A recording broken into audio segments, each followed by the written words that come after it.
now you're putting on a hat where you may have to have a difficult conversation with somebody, right? And it's like,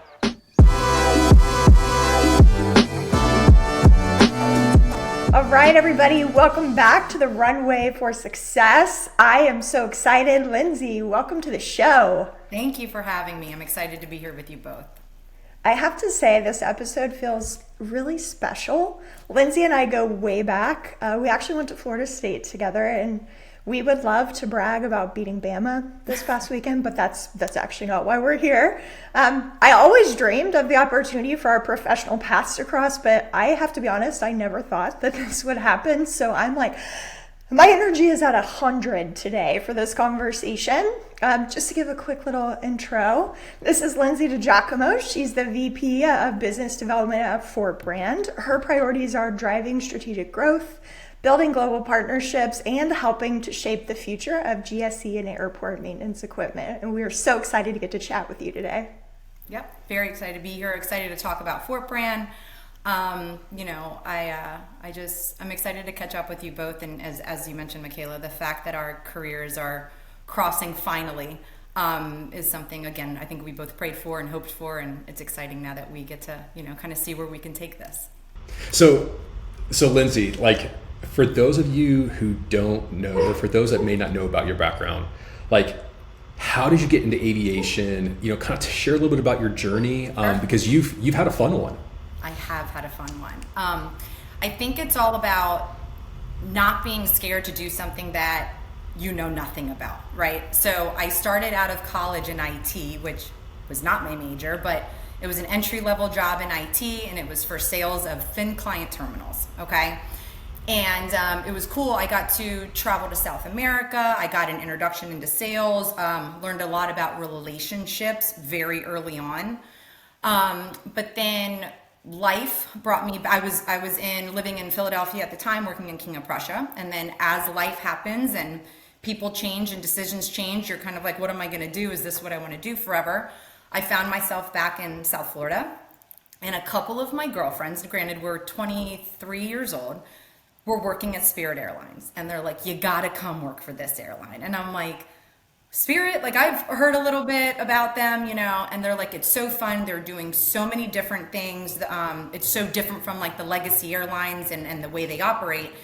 And so I went in and I had the interview, and I got the job as an operations analyst, which, again, no clue what that meant. I just went in there super eager, professional. I can do this, and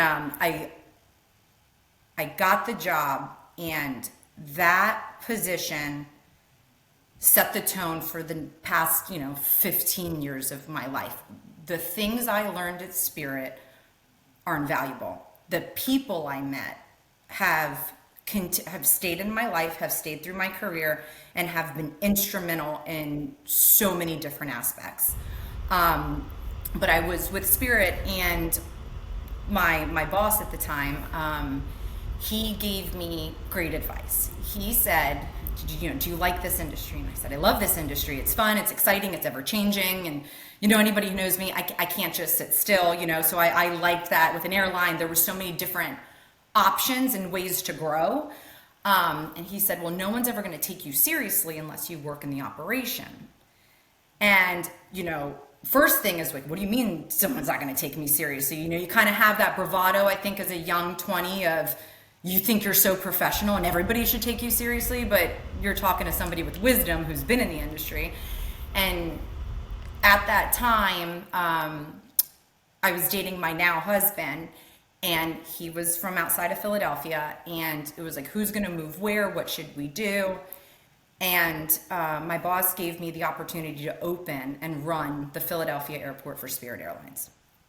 So I took that opportunity, which my husband was very happy not to have to move to South Florida.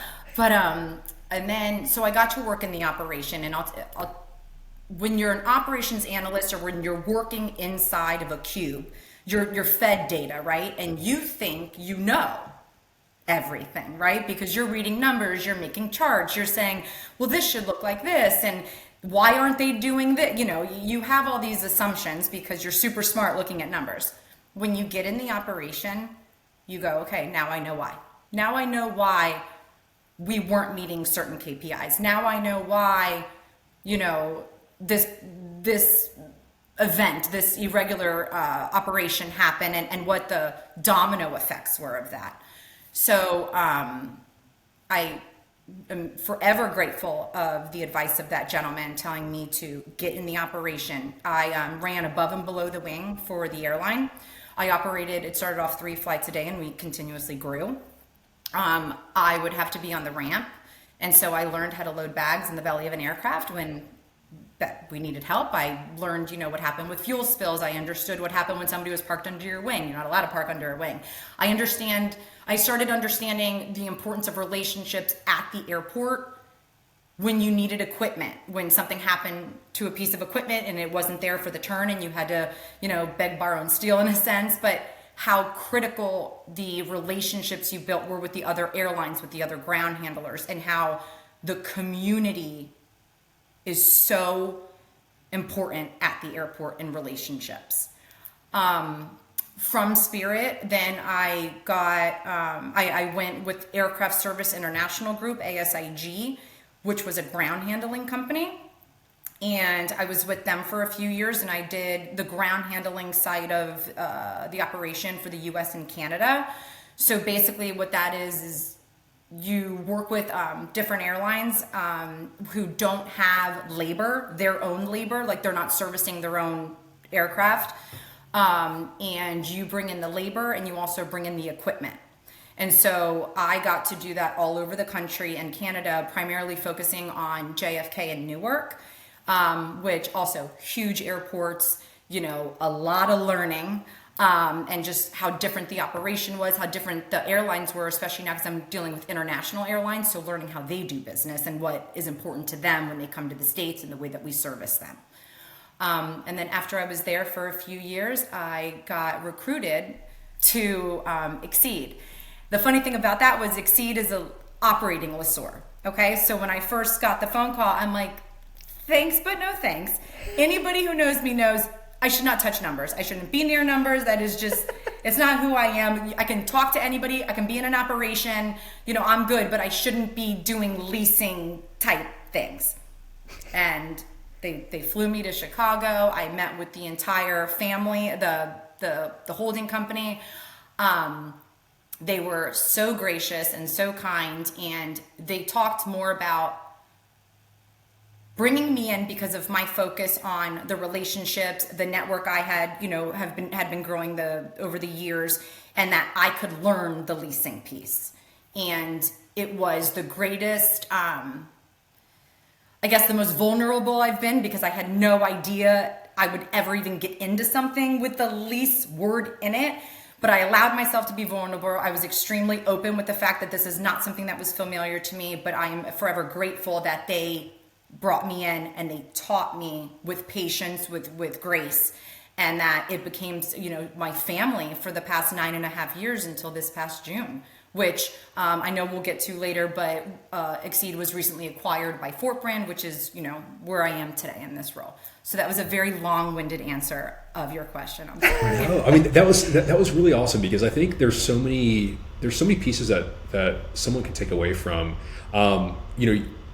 your approach to just saying yes, I think is powerful, right? Because you're very transparent, very vulnerable in the sense of, hey, I don't know these things. I've never done it before, but I'll figure it out, right? And that has, paved a path for you to reach to the success that you've achieved today by not being afraid to say yes. And I think there's so much that both, employers, candidates, and everyone in between can learn from that. Yep, for sure. So I will say, with saying yes, though, you find it easier to say yes when you've had people backing you saying you can do this. I've had phenomenal mentors throughout my career who've stayed with me, who've continued to check on me, and who have held me accountable, but have also always said, okay, go get it. You can do this. I've had very, very strong, and I've been very blessed to have them in my life.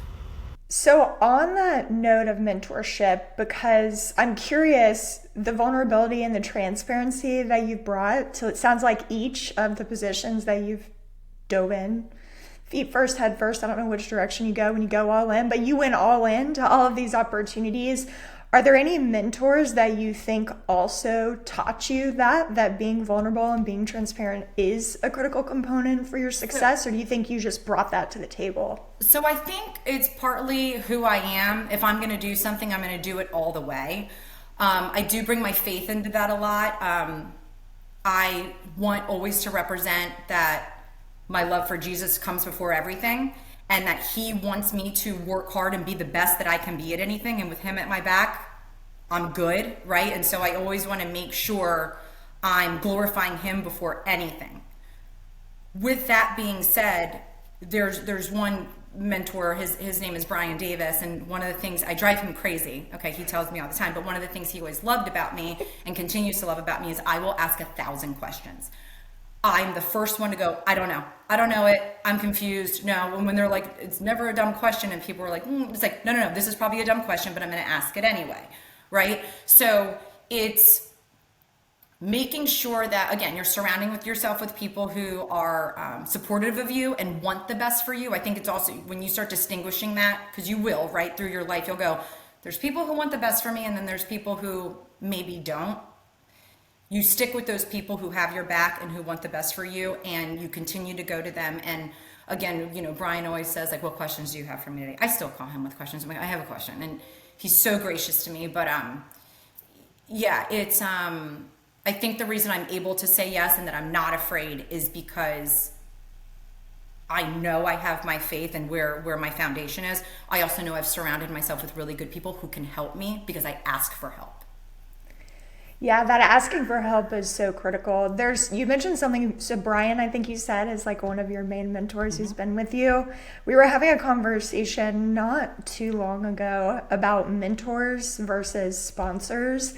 And I don't think it's a concept many people talk about, but you've actually been kind of layering that in, and that's who's going to have your back when you're not in the room, right? How are you building those relationships with those individuals who are going to be talking about you, promoting you, encouraging you when you're not there, as much as they're in front of you, having the conversations, answering the thousands of questions, and telling you like, hey, holding your shoulders, you've got this, you can go forward. What would you say are some of the biggest challenges that you faced as you were navigating this? Like, okay, I'm an operations analyst all of a sudden for Spirit. Whoop, now I'm going to go and open the Philadelphia location. Then you shifted over to, I think you said it was ASIG. What were some of the challenges you really faced as you were advancing and progressing your career? So I think it's just the challenges are your self-doubt, right? Okay, I'm going to say yes to this, but you say yes, but then you're also like, how am I going to do it? Right? So that's a huge challenge. Finding your people, I think, is a challenge. Again, in any industry, it's one of those things, you hear it everywhere, like, yes, our industry is big, but it's also super small. Okay, so if it's super small, your reputation is huge. So starting at Spirit, through ASIG, through Xcēd,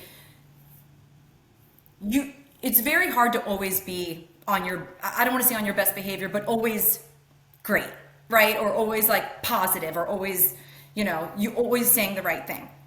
One of the challenges I think for me was showing myself grace. I'm not always going to say the right thing.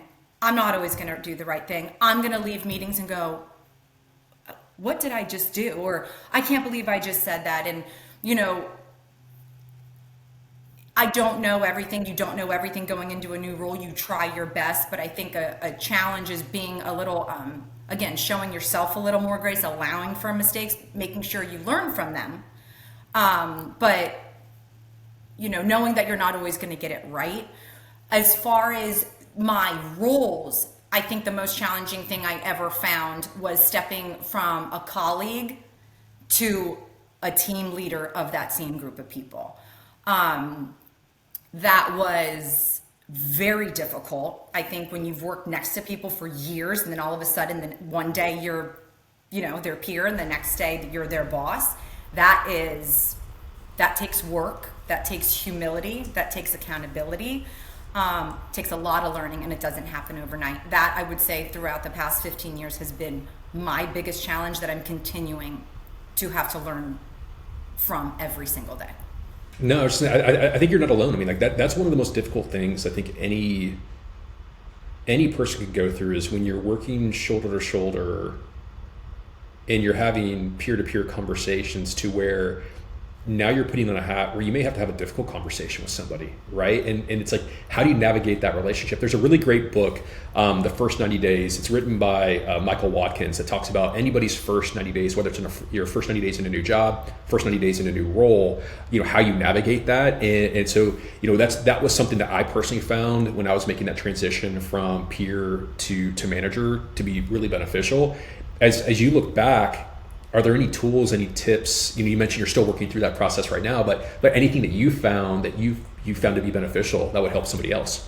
So I think the biggest tool that any of us can do as leaders, or the biggest, I guess, thing we can do is listen.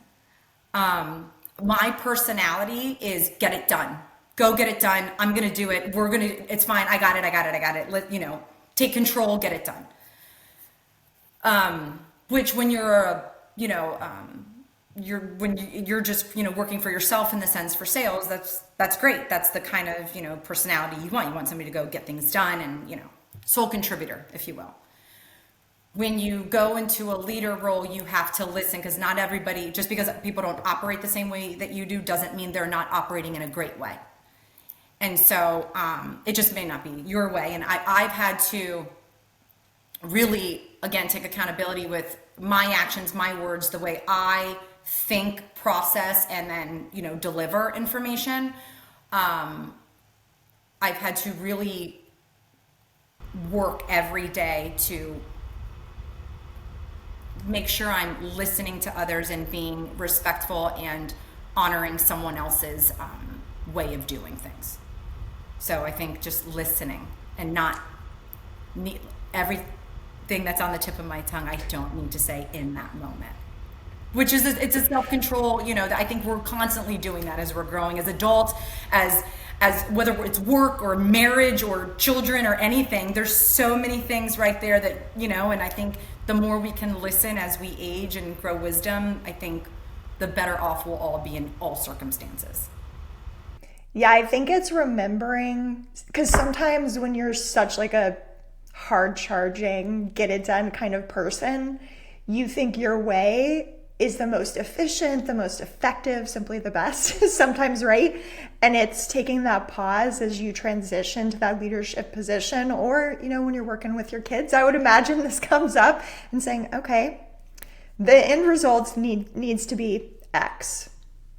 However you want to bake that cake to get it to come to fruition, bake that cake. We're just looking for a cake at the end of it.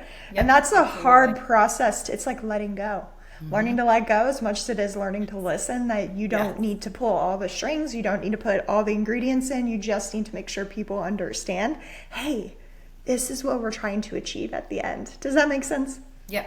I think as long as everybody on your team has the same goal, how you get there, it's important. It's absolutely important, but it's just respecting and understanding that it's not always going to be the way you would do it. And I have to say, with the more I listen, actually, the more I learn. And I'm going, okay, you know what? I'm glad I didn't just take over, because that was really smart the way they did that. And I think recognizing other people's strength and pulling from it and going, okay, how can I use that? How can I develop myself? Maybe I need to give myself that 24-hour rule. Like, I'm not going to send that email. I'm going to sleep on, just anything to give yourself some patience, some grace, and to learn from other people's tactics. And, sometimes you learn what you want to adapt, and then sometimes you go, okay, I never want to do that. Right. So it's both, but listening for sure. Well, so, you mentioned earlier that recently your previous company was acquired by Fortbrand. And for listeners that aren't familiar with Fortbrand, can you kind of give us like a quick overview of the company, the role that it plays really in the aviation ecosystem? Sure. So Fortbrand is an operating lessor, and we have GSE, so ground support equipment, and then AME, which is the aviation support equipment. So if you're trying to basically de-ice your runway or push back an aircraft, like, we have you covered as far as equipment is concerned. And then the other thing on the AME side is we do like your fleet management. So if you need to plan for snow removal, if you need to plan like a snow and ice plan for your airport, our AME team will not only come in and say, here's all the equipment you can use, but this is the way to use it. This is the most efficient way to get your runway to get clean and make sure that you're not stopping flights, right? The biggest thing that can happen during and the snow and the ice and the weather is not being able to land or take off. You lose millions of dollars. So how can we assist you to make sure that your operation is running as smoothly as possible during a weather event? And so we have an incredible team. Our AME team is so awesome. I am just for your listeners, I am new to AME. I've been on GSE for years. I kind of, my husband's like, okay, can we stop talking about ground support and can you stop using acronyms? I'm like, I know, I'm just like such a geek about it. But what's the AME side is new to me, but it's also it's so great. And there's so many different solutions out there to make the airport safer for the operators, safer for the ramp, for your team, for all the labor that's out there, and just make it more efficient. And meeting the team and seeing the technology that Fortbrand has, it's been very exciting to know I've joined a company that has so much innovation and has a great core group of individuals who have been in the industry for 20, 30, 40 years and are continuing to educate me and educate the industry on just the different options you can have for a safe environment at the airport. I love that you've been in the industry for, would you say, 15 years now, and you're still learning. Yeah. And now you're learning about AME. That's what makes aviation, aerospace, the whole thing so exciting is there, you just keep peeling the layers of the onion. There's so much that happens there. There are a lot of people who haven't been through mergers and acquisitions. From your perspective, what was that like? You'd spent almost a decade with the one company and now you're being acquired by another. How was that for you? So, going back to just learning, you go from your day-to-day of, trying to close deals, and in my instance, I was the VP of sales, marketing and customer experience at Xcēd. And so I'm going day-to-day looking at numbers. What are we closing? Where are we ending the month, the week, all of those things that happen. And then you find out you're being acquired and you're dealing with bankers and lawyers, and it's a world, again, I had never been in, and I spent those few months in where, you would do your day job essentially, and then at night you'd be on with different bankers and, having to process information in a different way to be able to show for the purchase, the buying company. So it was stressful, but it was, again, really, I'm so glad I went through the experience. I got such a deeper look into the behind the scenes of stuff I didn't normally see. I presented information in a way that I wasn't normally presenting it because it's a different audience. So that was really neat. Those few months to kind of learn what happens during an acquisition. But as far as joining Fortbrand, it was very exciting. So we were competitors. Xcēd and Fortbrand, but what we can do together, like the business opportunities they're going to be so much greater. We were all excited about the union. We're able to deliver more value to our customers. Xcēd was only an operating lessor that strictly focused on ground support equipment. Fortbrand is the GSE, the AME. They also have maintenance services. So, maintenance services for the GSE, and then they have the fleet management on the AME. They have innovation with technology as far as FOD is concerned on AME, and then just everything they're looking toward as far as growing the GSE product, growing the fleet management, growing the maintenance services. There's so much growth potential at this company that everybody coming over, I mean, I shouldn't probably speak for everybody, but I can tell you the energy was, let's do this. Like, let's go, let's join teams, let's join forces, and let's build this company. We have the right people. We have the Xcēd team that came over. I've been with them for 9.5 years. They're just awesome people. We're a small group, but we operate, like a family, some dysfunction, but that's to be expected, right? No, but it's a great group of talented people that came over to the Fortbrand team, and the Fortbrand team has been so welcoming. They're so knowledgeable. The core leadership at Fortbrand is all about growth and working hard and doing it together, and that's kind of been the sentiment. And it's just been, we've literally like hit the ground running. Like we're going. It's awesome. We're very excited about it. Well, I mean, you mentioned that your background was in one part of the company's expertise, right? And now you're getting exposure to a new part of expertise. Are there any particular regions, any particular customer segments, really any product categories that you yourself or even the company are especially excited to expand into that you can share with us or talk about? Obviously there's the AME side, and we're doing these. We're able to do these different AI type products with FOD detection, which then translates like to a simulator. So when we're training the individuals, they can actually see the full runway. They can see where FOD usually is, so they can make sure that they're getting it and getting it off the runway to have a clean environment.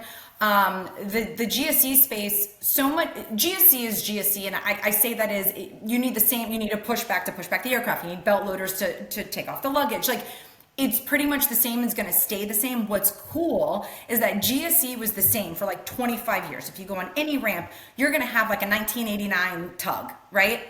What's really neat is that GSE didn't change forever. And in the past like 5 to 7 years, the innovation, the electrification, everything that is happening on the GSC side is fun for people like me who are geeks about it. So, I just find it fascinating how quick it's developing, all of the different information we're getting on the infrastructure and how it's changing at the airports, just the power grids and what they're doing and how we're electrifying things now for sustainability. It's exciting, it's new, and GSC is becoming very sexy again, which, I'm here for. It's good. Yeah. I feel like you're a husband. I'm like, wait, can we rewind? What is FOD? I'm like, I'm a student pilot, so and I'm like, what are you talking about? If you find like garbage and stuff on the runway, like whether it's a screw or a bag, or you have to constantly be looking for that on the runway to not be ingested in the engines, obviously, or to cause any kind of disturbance on the runway. Very important. Yes. Extremely important. As I'm learning to land a plane. That is like again, I'm geeking out over fun. Yeah, you need to make sure where you're landing, it's a clean runway. Yeah. Exactly. Yes. Do you ever think I'd be saying that? No, but I love it. I do. I love it.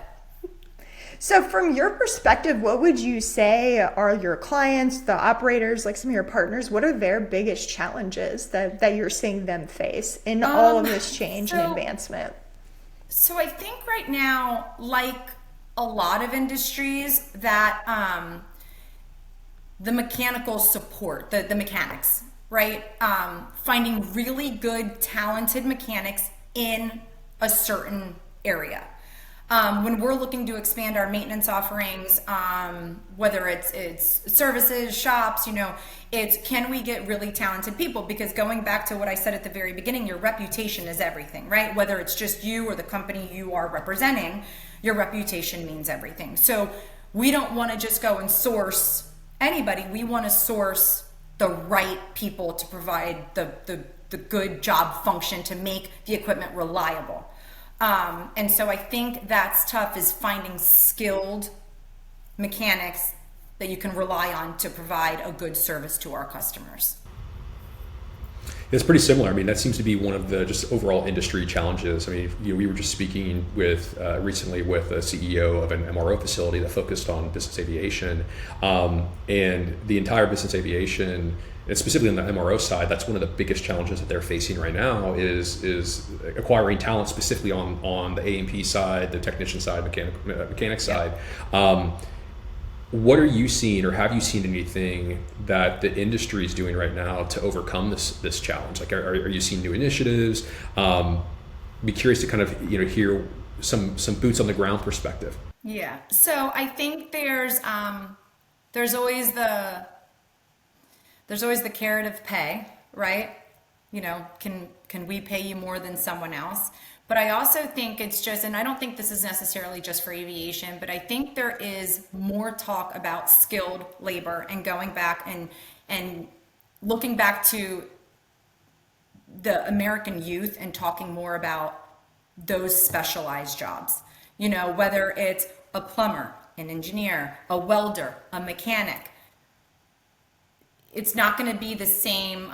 You know, college isn't necessarily the end goal for everybody. And like, how do we get that out there to America's youth, that there are so many awesome jobs you can have, lifelong jobs with great, you know, retirement, all of that, that you can do starting now, starting out of high school, or if you're, you know, in college, you don't know what you want to do. There are these amazing opportunities. I think for so long, or, you know, just because of, you know, after we're a little older now, but like the generations after us, everything was about like technology and computers. And while that is so important because of, you know, innovation and everything, all the advancements, we still need those mechanics. We still need the plumbers. We still need the electrician. Those are crucial.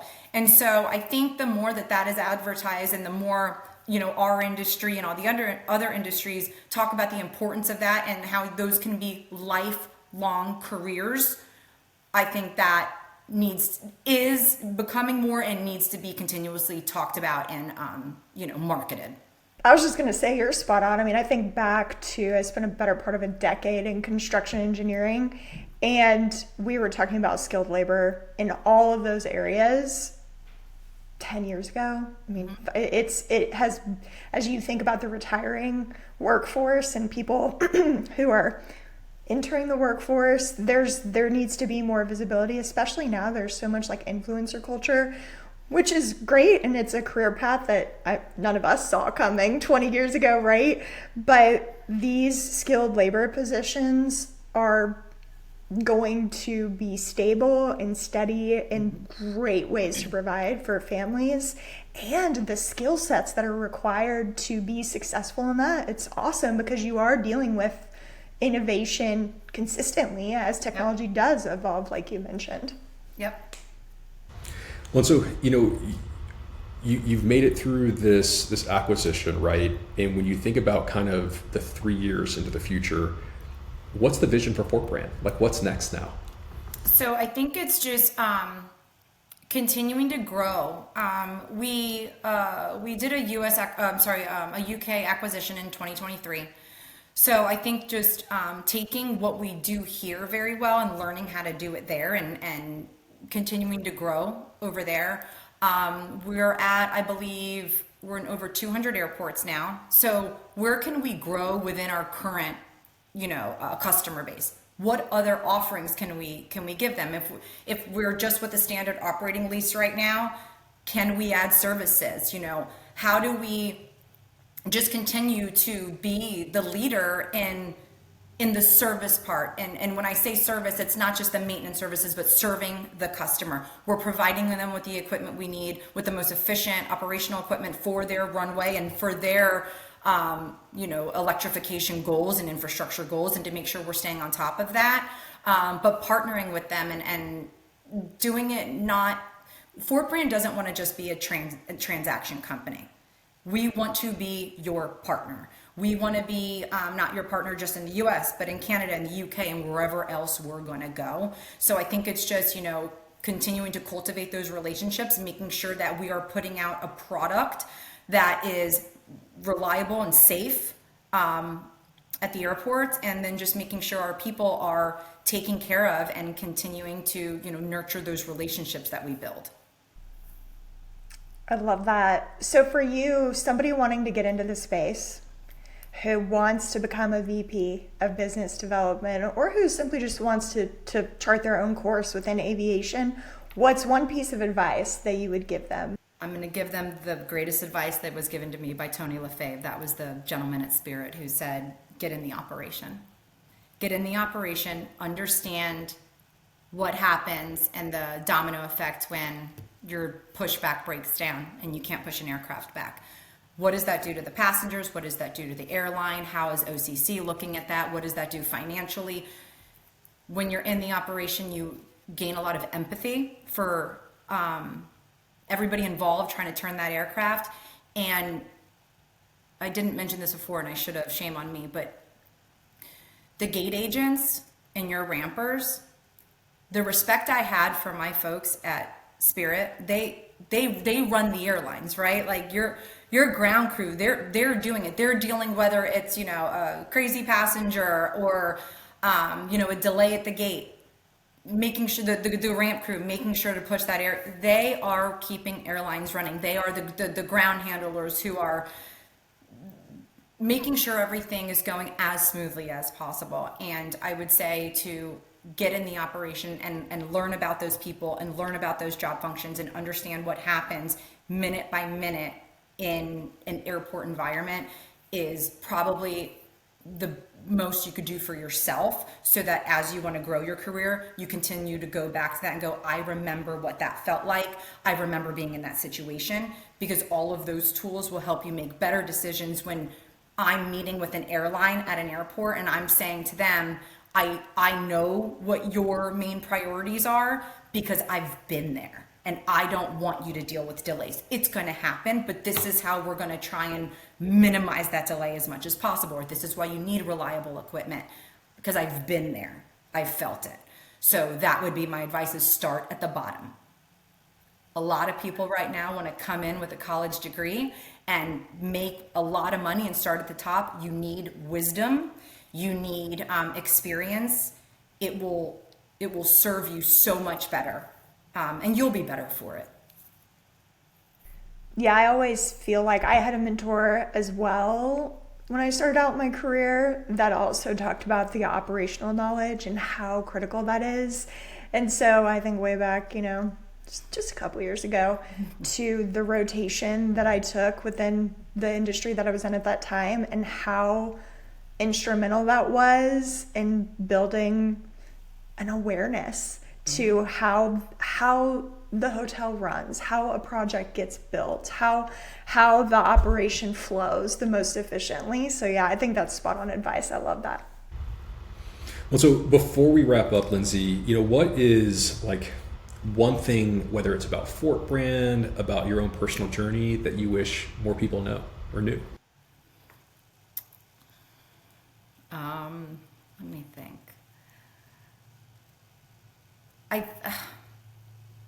I would say to be okay with where you are, knowing that you don't know everything, asking a ton of questions, relying on people other than yourself, and just being, and I know I said this, but being vulnerable and being okay with that and showing yourself grace. I think if there's anything I could say to anybody moving their way up or who's young, it's just show yourself some grace. Because I think when you're younger, I know I did it, I'd go and cry where nobody could see me. I would never do it at work, but you have those breakdowns and you feel like, oh my gosh, I'm this, I'm that. And it's like, no, you're just learning. It's going to be okay.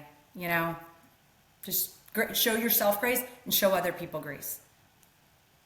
Forgive quick, learn and move on. I think, again, that's not just with our career, that's everything. Forgive quickly. Don't hold a grudge. Let's go. Let's move on and be productive. And I think that's something I obviously learned throughout the past. I wasn't like that in the beginning at all. But I had people show me tremendous grace. And I hope that I'm doing that for others now, that I'm not going to hold a grudge. I'm not going to stay mad. I may, and you guys know me, I may be like, wow, what happened? Oh my God, but then it's like, okay, we're good. Let's move on. Let's be productive. It's going to be okay. Yeah, grace for everything.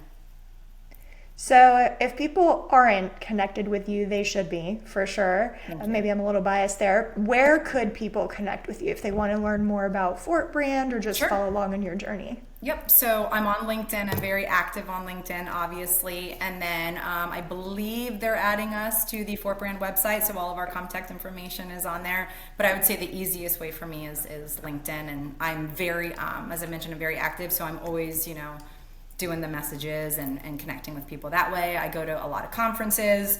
I will be at the GSD Expo in, 12 days out, which is a huge conference. It's every other year here. The next one's in Lisbon next year.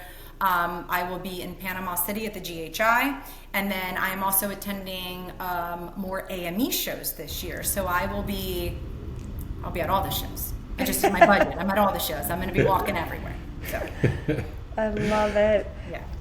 Many great so nugs. Much. Yeah. I mean, I don't care so great. where you are in your career, whether you're just starting out, you're a seasoned professional. So many great key learnings. Thank you so much, Lindsey, for taking the time, sharing your experiences, your wisdom. Really appreciate your time today. Thank you, guys. I appreciate it, and I love seeing you both. Awesome. Well, have a good day. We look forward to seeing everybody in the next episode. Bye.